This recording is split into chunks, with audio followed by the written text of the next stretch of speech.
19 coulomb होता है। के ई मैक्स क्या है जी? तो ये के ई मैक्स मेरे भाई अधिकतम गतिज ऊर्जा है। क्या है जी? अधिकतम गतिज ऊर्जा। अधिकतम क्या है? गतिज ऊर्जा।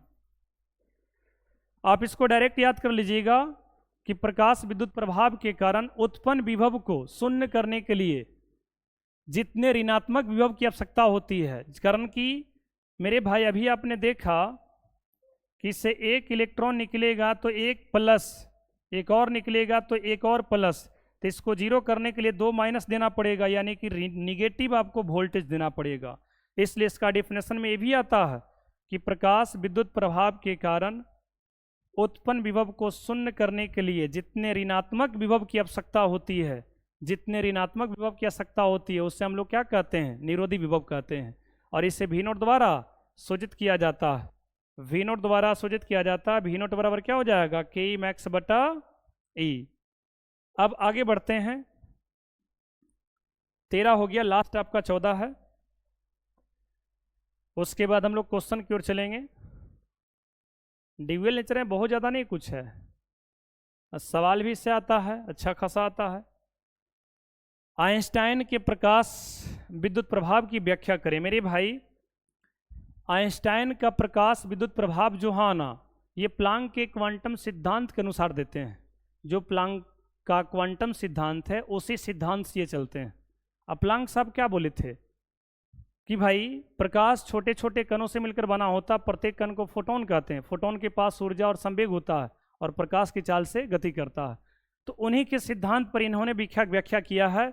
इन्होंने ये बताया है कि जब किसी प्रकाश को धातु के सतह पर गिराते हैं तो प्रकाश में मेरे भाई एनर्जी एच न्यू होता है। एनर्जी क्या होता है? एच न्यू होता है। तो जब यह एनर्जी धातु के सतह पर गिरता है तो धातु के सतह से इलेक्ट्रॉन को बाहर निकलने में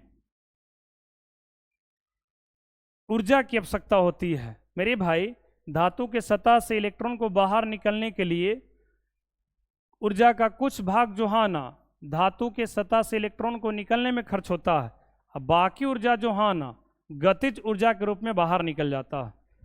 मेरे भाई यहाँ पर एक बार फिर से मैं रिपीट करूँगा। आइंस्टाइन जी क्या बोले कि देखिए प्रकाश में कुल ऊर्जा E बराबर एच न्यू होता है। कुल ऊर्जा E बराबर क्या होता है? एच न्यू होता है। जब यह ऊर्जा धातु के सतह पर गिरता है तो ऊर्जा का कुछ भाग इलेक्ट्रॉन को बाहर निकालने में खर्च कर देता है, जिसको हम लोग कार्यफलन कहते हैं। क्या कहते हैं?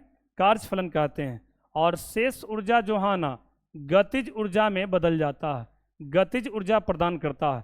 तो इन्होंने एक रिलेशन दिया कि भाई ये जो एनर्जी दिए ई एनर्जी गया कहाँ? तो एनर्जी मेरे भाई 5 प्लस काइनेटिक एनर्जी में चला गया।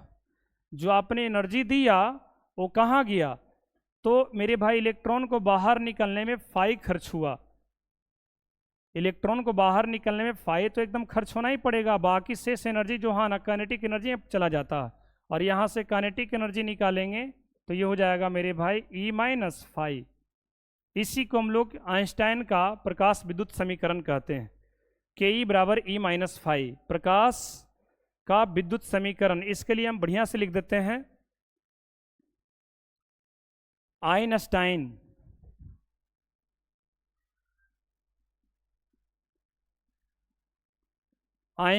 का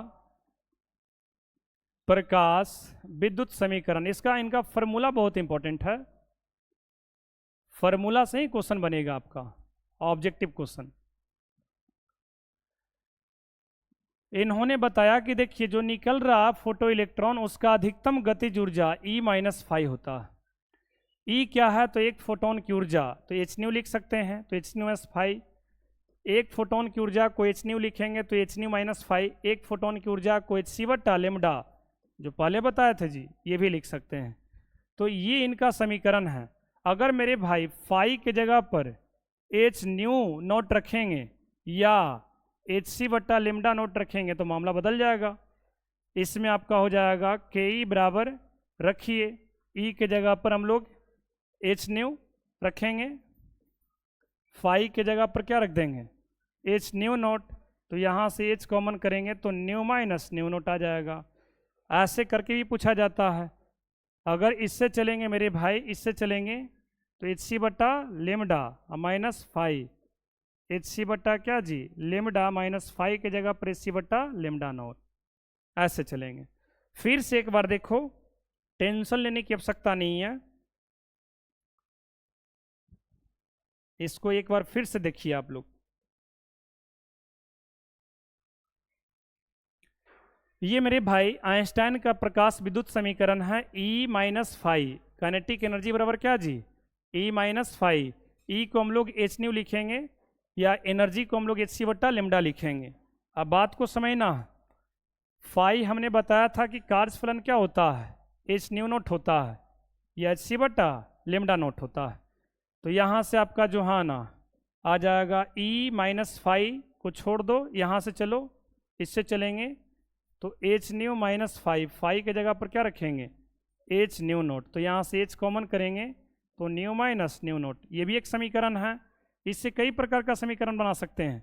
इससे अगर बनाइएगा तो एच सी बटा लेमडा माइनस फाइव, फाइव की जगह पर रख दो क्या जी एच सी बटा लेमडा नोट, और यहाँ से अगर एच सी कॉमन करेंगे तो one by lambda minus one by lambda note.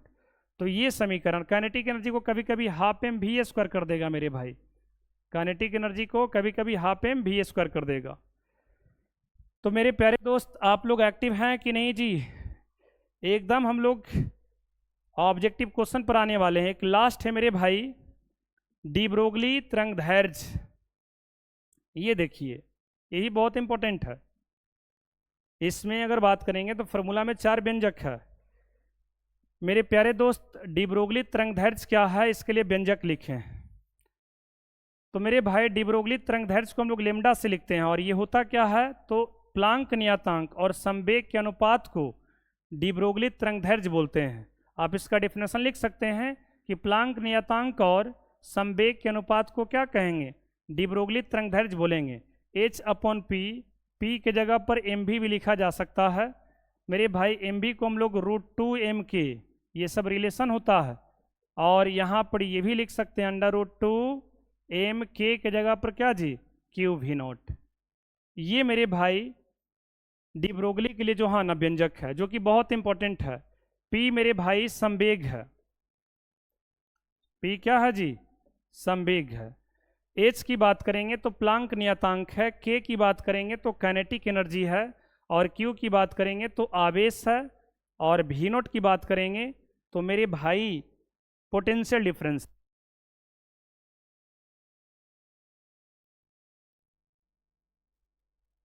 मेरे भाई समझ में आया यहाँ तक? चलिए अब मेरे भाई क्वेश्चन के ऊपर चलते हैं, कारण कि ड्यूअल नेचर में इतना ही कॉन्सेप्ट है। आप देखिए क्वेश्चन बनाने वाले हैं, अब जो है ना आप लोग सक्रिय हो जाएंगे। क्वेश्चन, पहला क्वेश्चन मेरे भाई, पहला क्वेश्चन आपके स्क्रीन पर है। मेरे प्यारे दोस्त एक्टिव रहेंगे जी, एकदम डीएक्टिव हो रहे हैं। हमको पता कि थियरी में आप लोग डीएक्टिव हो जाएंगे, हमने बहुत जल्दी से निकालने का प्रयास किए क्योंकि हम लोग को मुख्य रूप से ऑब्जेक्टिव पर काम करना। तो पहला सवाल आपके स्क्रीन पर आ गया है, जरा आंसर बताएंगे डी ब्रोगली तरंगदैर्घ्य के लिए कौन सा व्यंजक सही है मेरे भाई। मेरे प्यारे दोस्त जरा बताएंगे इसका राइट आंसर क्या होगा, बताएंगे वाई। चलिए बताएंगे तेजी से इसका राइट आंसर क्या होगा डी ब्रोगली वेवलेंथ। तो हमने बताया भी मेरे भाई डी ब्रोगली वेवलेंथ को लेमडा से लिखते हैं, और ये होता है एच बटा पी या एच बटा एम भी या एच बटा √2 एम के। फॉर्मूला तो याद करना पड़ेगा जी, तब ना हो पाएगा। और के को क्यू वी नॉट लिखेंगे। आप मिलाइए कौन सा मैच कर रहा है। देखिए ये वाला ऑप्शन मैच कर रहा है मेरे भाई। बहुत सारे बच्चे लगता है वी लगा रहे हैं, इसका राइट आंसर क्या जाएगा वी जाएगा। मेरे प्यारे दोस्त आप सारे लोग सक्रिय हो जाएंगे क्योंकि अब क्वेश्चन चलने वाला है। पूरे 20 क्वेश्चन करवाने वाले मेरे भाई, एक क्वेश्चन हो चुका है जी, क्वेश्चन आपको बनाना है, बहुत तेजी से बनेगा, क्वेश्चन में कोई दम नहीं है मेरे भाई।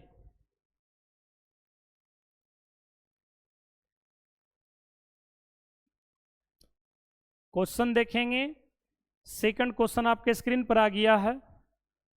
इसे मैं टाइम देता हूं। आइंस्टाइन विद्युत समीकरण के लिए संबंध सही है। आइंस्टाइन विद्युत समीकरण के लिए संबंध सही है। अभी हमने कैलकुलेट किया था, जरा बताएंगे इसका राइट आंसर क्या होगा? मेरे प्यारे भाई तेजी से बताएंगे, कमेंट करो, इसका राइट आंसर क्या होगा?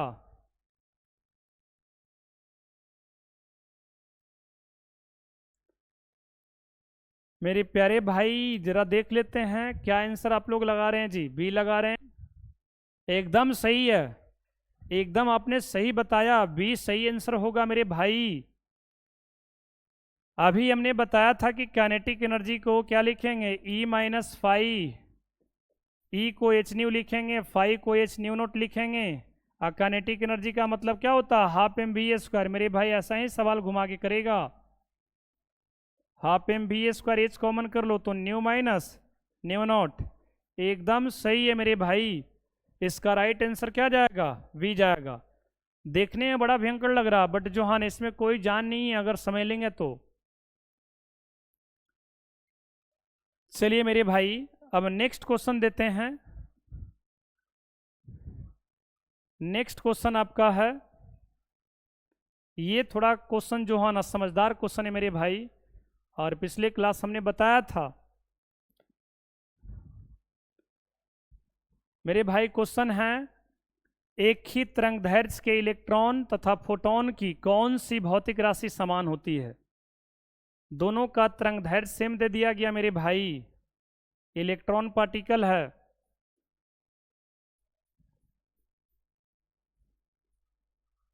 कौन सी भौतिक राशि समान होती है?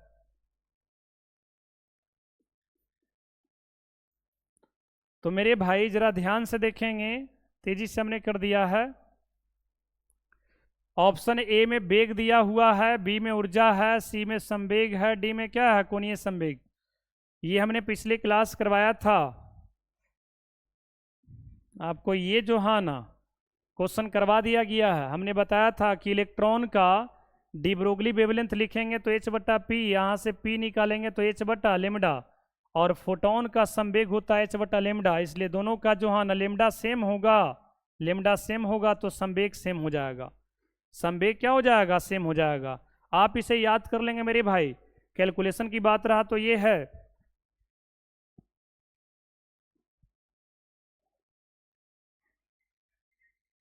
चलिए अब आगे की ओर बढ़ते हैं। एकदम हल्का सवाल आ गया, निरोधी विभव के लिए कौन संबंध सही है मेरे भाई? निरोधी विभव के लिए ये सारे सवाल पूछे गए हैं। निरोधी विभव के लिए कौन सा संबंध सही है?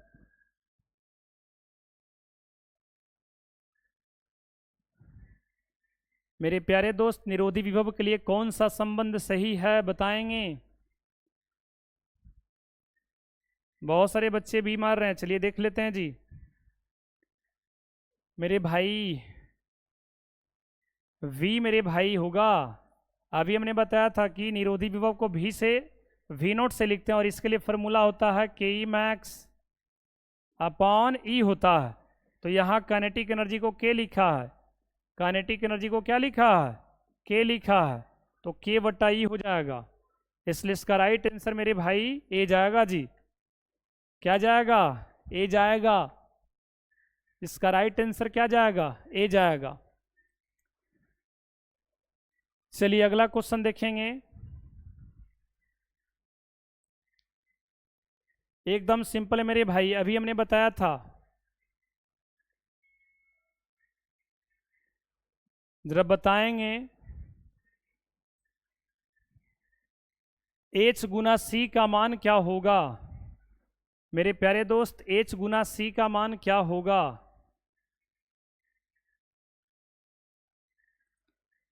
H गुना सी का मान क्या होगा जी?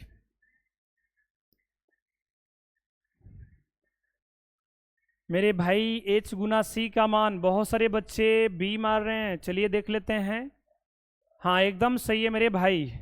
अभी हमने बताया है कि HC का मान होता है 1242 electron volt nanometre. 1242 electron volt nanometre एकदम सही है। 1242 इलेक्ट्रॉन वोल्ट नैनोमीटर, इसलिए इसका राइट आंसर V जाएगा। बहुत सारे बच्चे इसका बी आंसर किए हैं, बहुत अच्छा। उसके बाद देखिए अगला क्वेश्चन है, एकदम सस्ता क्वेश्चन मेरे भाई, और ये बहुत बार पूछा गया है। एक फोटोन की ऊर्जा बताना है मेरे भाई। क्वेश्चन आपके स्क्रीन पर आ गया है, एक फोटोन की ऊर्जा बताएंगे मेरे प्यारे दोस्त। एक फोटोन की ऊर्जा बताएंगे क्या होगा। एक फोटोन की ऊर्जा, एकदम सही चल रहा है जी। एक फोटोन की ऊर्जा हमने बताया था एच न्यू या एच सी बटा लेमडा होता। तो यहाँ मेरे भाई ये वाला ऑप्शन दे दिया है, इसलिए राइट आंसर क्या जाएगा, ए जाएगा। राइट आंसर क्या जाएगा, ए जाएगा, सिंपल है। अगला क्वेश्चन मेरे भाई, फोटोन का विराम द्रव्यमान क्या होगा। फोटोन का विराम द्रव्यमान बताएंगे क्या होगा जी। फोटोन का विराम द्रव्यमान क्या होगा। एकदम सिंपल है मेरे भाई, बहुत सारे बच्चे जरा बताएंगे। एकदम सही चल रहा है जी, इसमें तो कोई दमे नहीं है, विराम द्रव्यमान कहेगा तो शून्य हो जाएगा। नेक्स्ट क्वेश्चन की ओर चलेंगे। अगला क्वेश्चन है मेरे भाई, इलेक्ट्रॉन वोल्ट।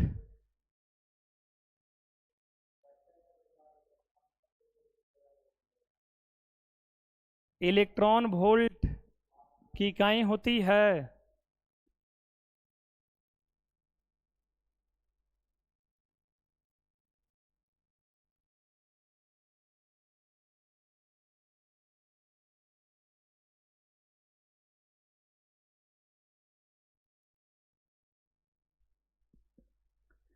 मेरे भाई इलेक्ट्रॉन वोल्ट की इकाई होती है, एकदम सही चल रहा है जी। इलेक्ट्रॉन वोल्ट मेरे भाई ऊर्जा की इकाई होती है। अभी हमने बताया था कि इलेक्ट्रॉन वोल्ट एक प्रकार का क्या होता है, ऊर्जा होता है, इसलिए इसका राइट आंसर क्या जाएगा, डी जाएगा। चलिए मेरे भाई कम, अब अगला क्वेश्चन चलेंगे, 9 नंबर क्वेश्चन की ओर चलेंगे।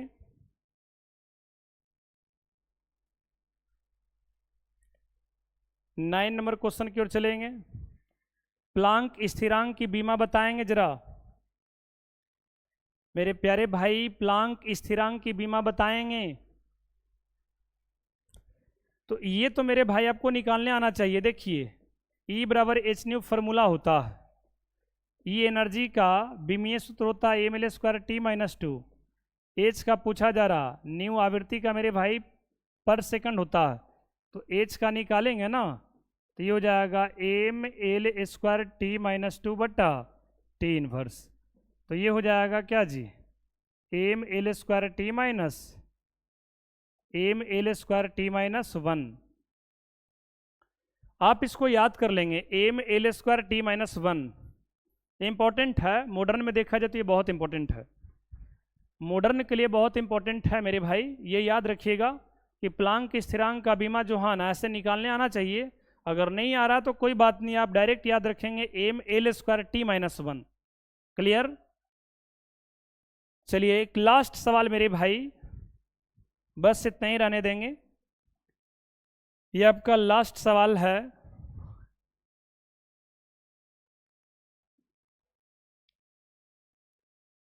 एम द्रव्यमान तथा क्यू आवेश के कण को v विभव से त्वरित किया जाता, तो इसका डी ब्रोगली तरंगदैर्घ्य क्या होगा। चलिए इसका आंसर बताएंगे, उसके बाद जो है ना कंप्लीट करते हैं इस सेशन को। जरा बताएंगे इसका राइट आंसर क्या होगा।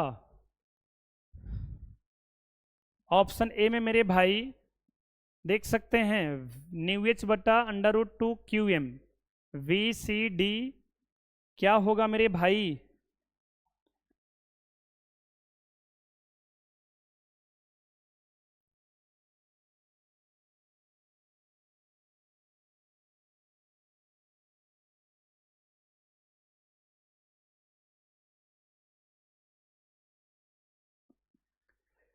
मेरे भाई बताएंगे जी इसका राइट आंसर क्या होगा। चलिए बहुत सारे बच्चे डी मार रहे हैं, डी बट नहीं होगा मेरे भाई।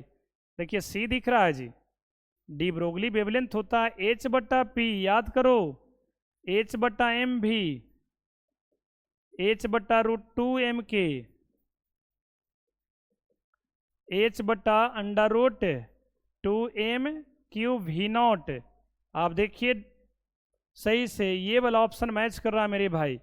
ये यहाँ पर V0 की जगह पर भी दे दिया है तो V भी देता है, तो खैर उससे आपको मतलब नहीं है। V पोटेंशियल डिफरेंस रहा होगा h बट्टा √2m³ मेरे प्यारे दोस्त, आप सभी लोग को ये क्वेश्चन समझ में आया कि नहीं? यस या नो कमेंट करेंगे। लास्ट वाला क्वेश्चन बताएंगे समझ में आया।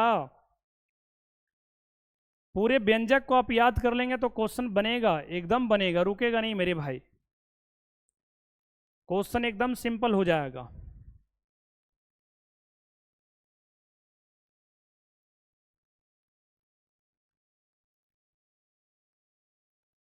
देखिए मेरे भाई, हमने ये बताया था आपसे डी ब्रोगली तरंगदैर्घ्य पूछा जा रहा।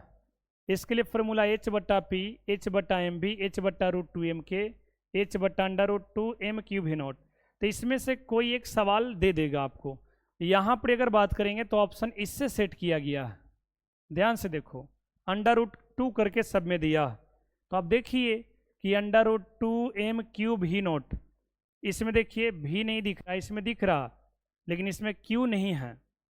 इसमें देखिए √2m³ V0 सही है, V0 नहीं है भी है, बट जो हाँ नहीं ये मैच कर रहा है आपका, V0 की जगह पर भी दे सकता है। चलिए मेरे भाई, तो आज के लिए बस इतना ही रहेगा मेरे प्यारे दोस्त, आज के लिए केवल इतना ही रहेगा। आप आज के लिए केवल इतना ही रहेगा, इसलिए आप सारे लोग को बहुत बहुत धन्यवाद। मेरे प्यारे दोस्त, आज के लिए बस इतना ही रहेगा। सभी को गुड नाइट। एक और बात सुन लेंगे, कल मेरे भाई सेशन ऑफ रहेगा, कल जो हाँ ना ये क्लास ऑफ रहेगा, हम लोग परसों से फिर मिलेंगे। इसलिए आप सारे लोग को आज के लिए बस इतना ही। बहुत बहुत धन्यवाद जुड़ने के लिए। सभी को गुड नाइट, बाय।